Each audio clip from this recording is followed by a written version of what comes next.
Hello everyone, good morning, good afternoon, good evening, in whichever time you are listening this video. Hope you are doing well. I am also doing well.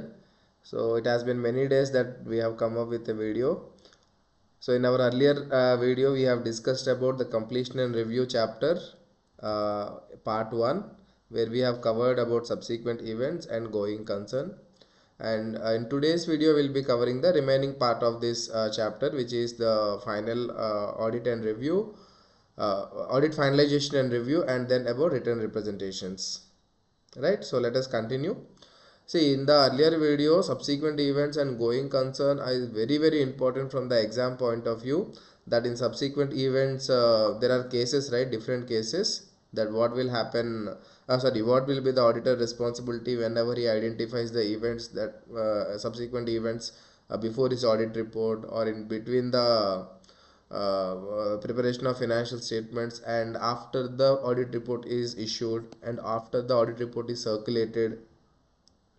Okay, so please remember these three cases that we have discussed. These are very important from the exam point of view.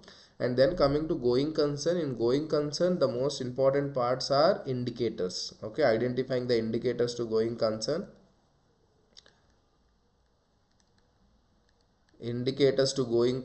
and then audit procedures. Audit procedures when auditors have identified that going concern is questionable, right? And then audit report, means reporting implications of this going concern, very important from the exam point of view. Okay, please remember. And see, there is a lot of chance that you may get confused at this reporting part. Why? Because see, whenever you read the plain text you won't understand it, but I have clearly explained what to do. I said that going concern should be followed by management and it should be disclosed by management. So if the going concern is there, then no problem. If the going concern is uncertain, then the management is disclosing that in the financial statements, then unmodified report will be given, right? Have you remembered this? I said that unmodified report will be given. See, always students confuse at one point that if there is uncertainty, give modified audit report. If there is uncertainty in the ability of the entity to continuously going concern, give modified report. That is not the case, my dear. Why? Because having uncertainty and not having uncertainty is not in the hands of management.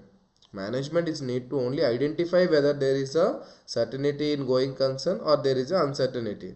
Now if there is uncertainty and if it is disclosure to the shareholders, then why to give why to give a modified opinion? There is no mistake in the financial statements, right? And the management is not hiding anything. Management is saying that yes boss, there is a uncertainty. In that case, no modified report shall be given. Unmodified report only will be given. Only problem arises whenever there is uncertainty of going concern, but management is saying that no, there is no uncertainty. Management is not ready to update their financial statement, not ready to disclose the uncertainty of the going concern. Then the problem arises. Then auditor will be giving a modified opinion.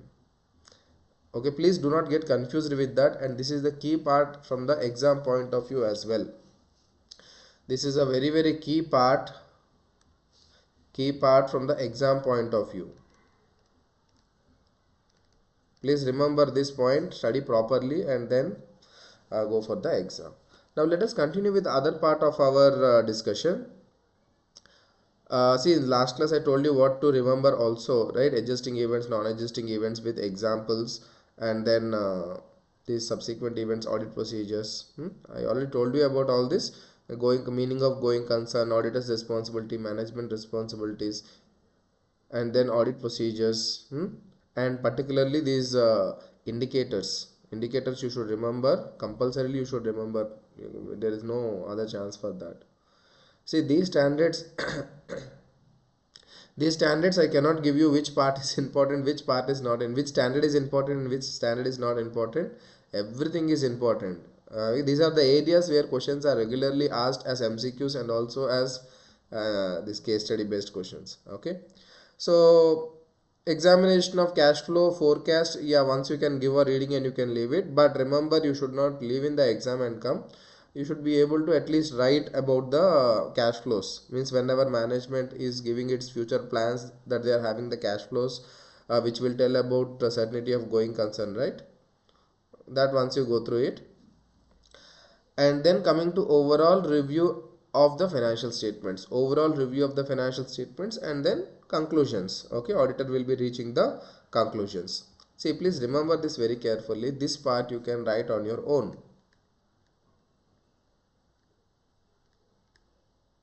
This part you can write on your own. Overall review, when it is going to happen, it will happen at the end. Okay, at the end of the audit, overall review is going to happen, whether the auditor has identified that financial statements are going good or not, whether the company has complied with all the accounting standards, whether accounting policies are consistently applied, and whether the information about the company actually reflecting the real operations of the company, and whether the explanations given by the company are adequate enough or not.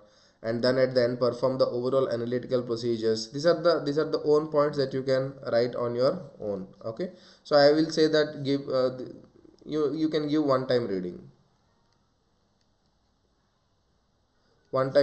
not that important from the exam point of view. Now, since our discussion is only from the exam point of view, let us focus only on those areas where it is very important from the exam point of view, right? So next our discussion would be related to evaluation of misstatements. So which standard is dealing with this? ISA. Anybody? Any guesses? So this video, anyway, it will be continuing video. So whenever I ask a question, try to also answer from your end, so that you can just recollect the standard name. Any guesses? ISA 450. Okay, here anyway it is already given. Evaluation of identified misstatements identified during the audit. Okay, now listen carefully. In this part, in ISA 450, the most important part is evaluation of uncorrected misstatements. Evaluation of uncorrected misstatements is very important from the exam point of view. Okay, see, whoever is seeing this video for the first time, don't consider this as regular classes. It is only a revision class, only purely from the exam point of view. I am discussing only from exam point. Okay, and this is not a regular class. Please remember all these points, and let us continue with our discussion. Okay, so listen carefully. Evaluation of misstatements. As the audit continues, and the auditor is about to give the audit report, see, before giving the audit report, he should reach a conclusion. Now, in order to reach the conclusion, whatever the audit he has done for these many number of days, whatever the audit he has done for this number of days, he would be having some misstatements with him, right? You know that audit planning, audit strategy, and then application of that audit planning, for performing audit procedures, obtaining sufficient and appropriate audit evidences, right? You remember all that assertions that we are going to cover in our next upcoming videos. Okay, so don't think that I have covered from the last. From reporting I'm going to first. Since it is a revision lecture, I am starting from the last. It is a revision lecture, so I'm starting from the last. Don't worry about that. Yeah, so try to recollect it. See, auditor would be performing the audit procedures on individual assertions, and then he will be identifying the misstatements, right? See, whenever auditor identifies the misstatement, first and foremost, he need to compare these misstatements with the concept of materiality, right? You remember ISA 320? ISA 320, materiality in an audit of financial statements. So auditor would determine the materiality, and then after determining the materiality, see, this will be done at the starting of the audit, and as the audit progresses, this will be revised. Okay, now at the end of the audit, what happens? Auditor need to evaluate the misstatements. Okay, see, misstatements can be only be there if the management is not correcting it. Okay, if the management is correcting the misstatements, there is no misstatements, my dear. See, you performed audit procedures on purchases, you identified some misstatements, you communicated that to the management. Management is ready to change it. Management is ready to correct it. In that case, it is not called as misstatement.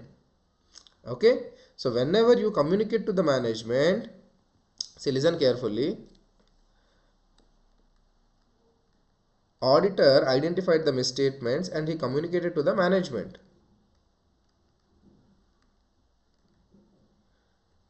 Okay, so auditor has identified the misstatements and he has communicated to the management. Now there are three possibilities. Management action will be of three possibilities. Either management fully corrected the misstatements, or the management partially corrected, or the management ignored. Okay, see, whenever the management has fully corrected, then in this case no misstatement. Okay, but if the management corrected partially or has ignored or not corrected, in these two cases what happens, this will lead to misstatements. This has led to misstatements. Okay, now these misstatements together is called as uncorrected misstatements. Okay, these two parts together called as what? Uncorrected misstatement. So evaluation of misstatements concept revolves around this concept called as uncorrected misstatements. Right, have you all understood this point? Now listen carefully. As an auditor, what are you going to do? See, first and foremost, if the management have failed to correct all the misstatements reported to them, then the auditor is going to do have the responsibilities as per the standard. Okay, so first and foremost, auditor need to reassess his materiality, which is determined as per ISA 320. He need to reassess it whether we need to change the materiality or not. See, in SA 320 there is a concept of determination of materiality, and as I said that there is also a concept of revision of materiality as the audit progresses. Okay, this will be done purely based upon what? The management, the risk that the auditor has identified. Okay, so first and foremost, revision of or reassessing of materiality will be done by the auditor. Okay, and then these uncorrected misstatements will be compared with the materiality. Why? Because see, you remember in audit report I told you about this material and pervasive, material but not pervasive. So that will be checked here. Okay, while doing the evaluation of misstatements only, that will be checked whether it is material and pervasive, material but not pervasive. This will be checked. Okay, now our first step is reassess the materiality. The second step is see whether the uncorrected misstatements either individually or in aggregate will be affecting the misstatements. Okay, reassess the materiality, and then whatever misstatements you identified either individually or in aggregate, you once compare with it. Okay, now once you have communicated and identified that yes, it is material and pervasive or but not pervasive, in both the cases, first and foremost please communicate to the management or those charged with governance, and ask the management to correct it. Okay, see, anyway individually whenever you have conducted the items of financial statements, you would have communicated to the management, but at the end once again you need to communicate to the management, saying that see, if you don't correct, this is the impact. And at last you please request the written representations from the management and those charged with governance, whether they are willing to correct it or whether they are not willing to correct it. Right, so if they have corrected, management will give you in writing saying that yes sir, we have corrected whatever you have given. Right, so management will say that yes, these are the corrections you have made and we have corrected it. Or if the management would have not corrected, in that case management itself will agree, saying that no sir, we are not correcting it, whatever you want to do you can do. Right, so that written representation has to be obtained by the auditor. See, here only 4 steps are there. If you write these 4 steps, you are going to get full marks in the exam.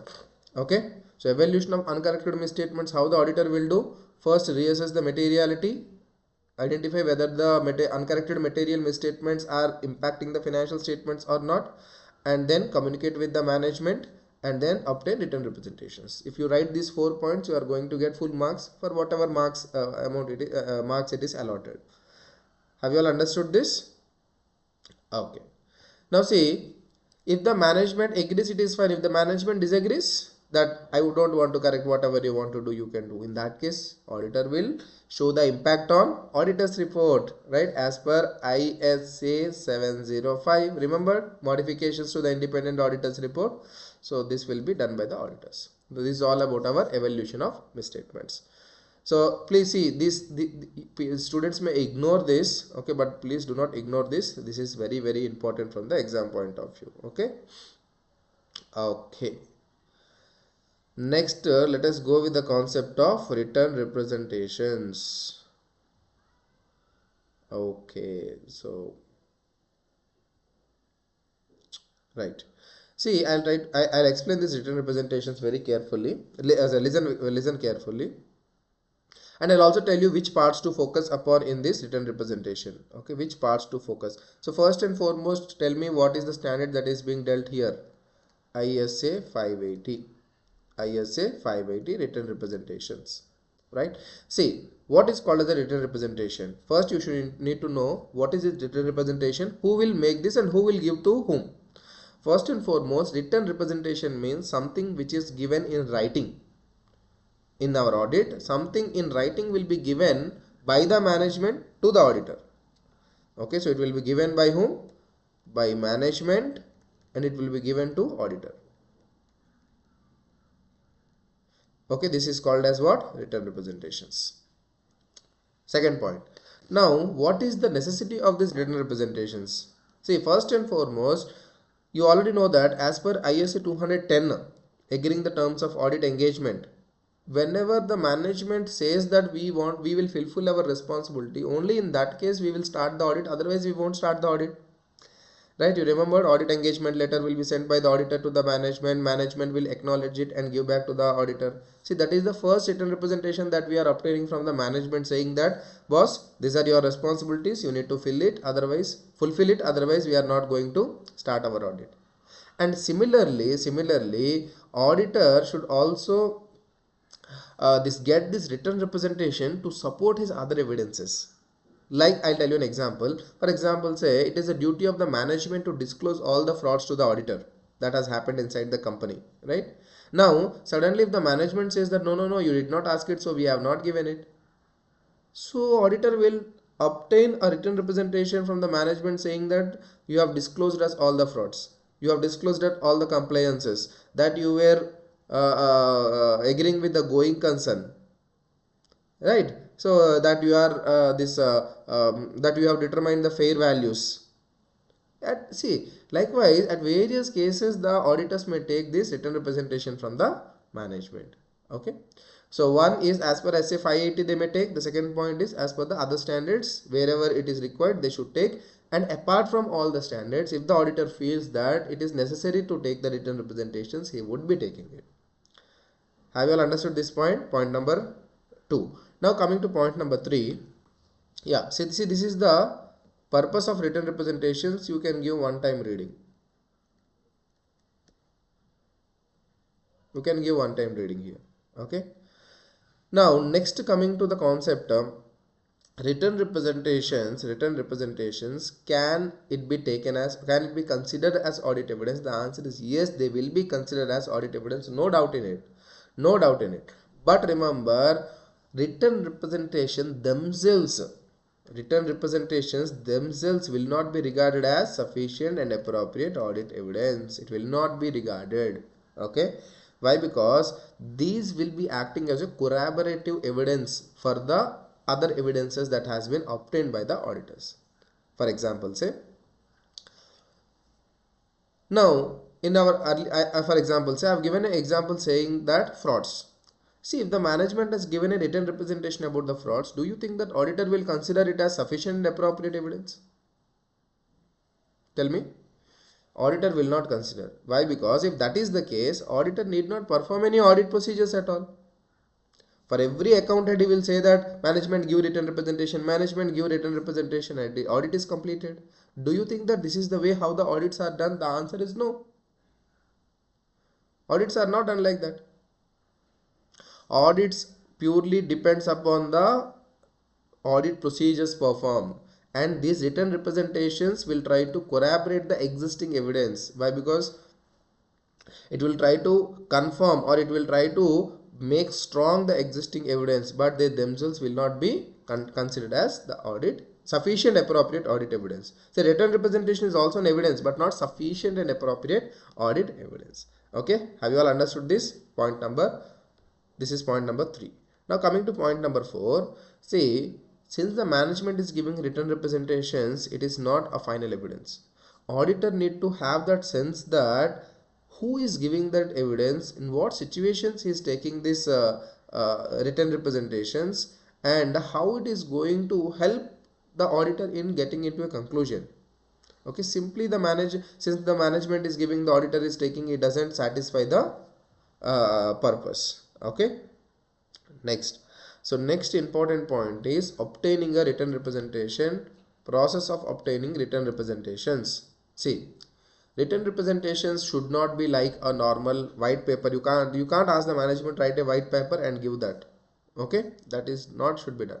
See, written representation should always be taken on the letterhead of the management, letterhead of the company, letterhead of the client.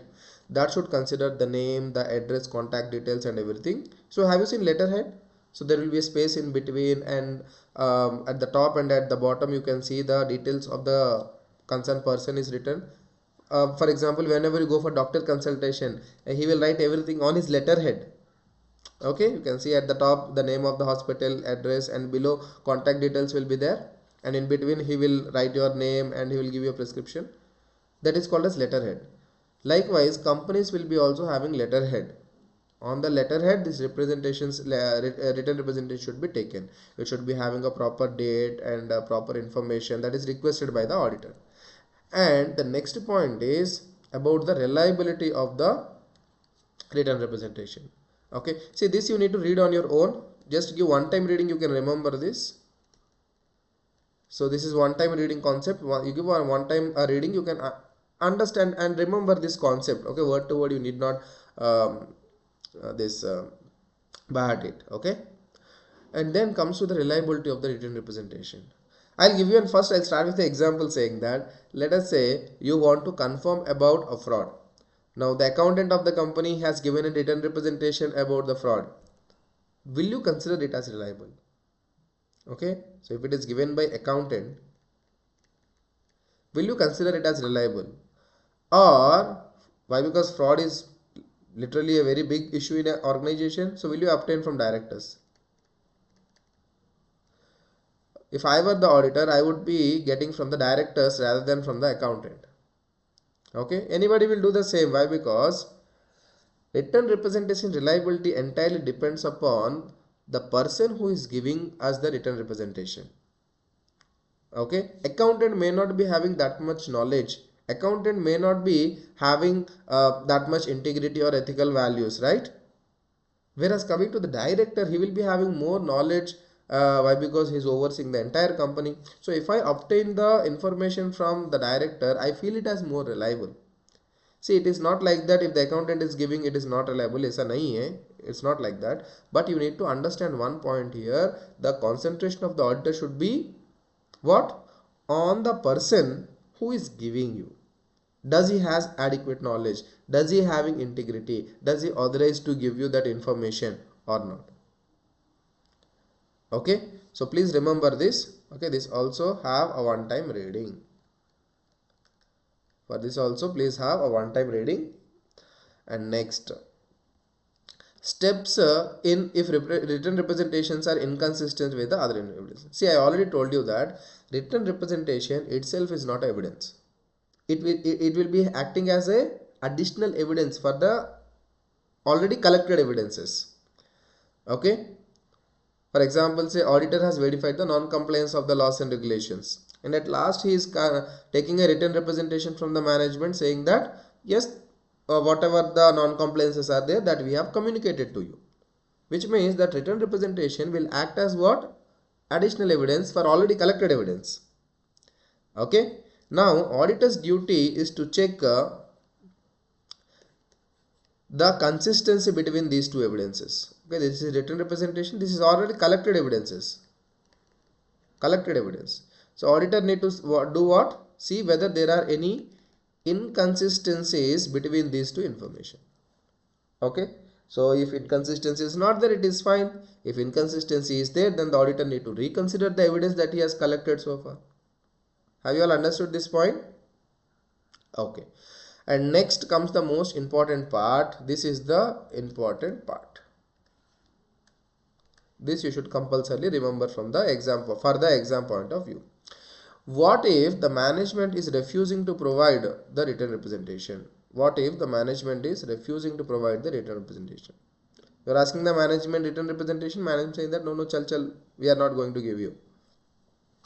This is a very critical situation in the audit process where auditor need to reconsider his audit that he has conducted so far. Okay, first and foremost, auditor need to ask the management, communicate to the management why the management is refusing to give this written representations. Okay, so you discuss with the management, say asking that why are you not willing to give the audit written representations.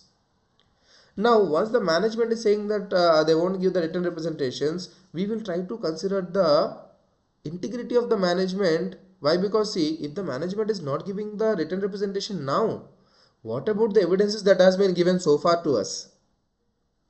Okay, if the management is not willing to give the evidence now, then what about the evidences that we have collected so far? These many days we collected evidences, we performed procedures, we got information from the management. Is that really correct? Is the management not hiding anything from us? So that is where re-evaluate the integrity of the management and consider the effect on the evidences that has already been collected so far or the representations collected so far, and then consider its implications on the auditor's report. See, these 3 points very important. This may be asked as a separate question. Okay, so remember this. Next, coming to the audit implications. Next comes the audit implications. So if the auditor concludes that sufficient audit evidence is not obtained about this written representations, or auditor has the doubt over the integrity of the management and he has confirmed that yes, integrity of the management is compromised, in that case he will determine that the evidences that is given by the management is not reliable. Now which account evidence is not reliable? Integrity of the management, if it is compromised, then we will not see the account head. We will not see whether property, plant and equipment is evidence is not good or not correct, or investments is not correct, or share capital is not correct, or contingent liability is not correct. Now we get a doubt over the entire financial statements that is provided by the management, and we confirm that multiple accounts may be misstated, right? And about that you don't have the evidence. Okay, multiple accounts may be and the management is not giving you the evidence, isn't it? In that case, straight away auditor will be issuing the disclaimer of opinion. Have you all understood this? See, you may be getting a doubt that, sir, can this what we say adverse opinion can be given? Why are you telling only about this disclaimer of opinion, sir? Can't the adverse opinion be given? The answer is no, the adverse opinion cannot be given. Just go to our previous lectures and please look into that. When adverse opinion can be given?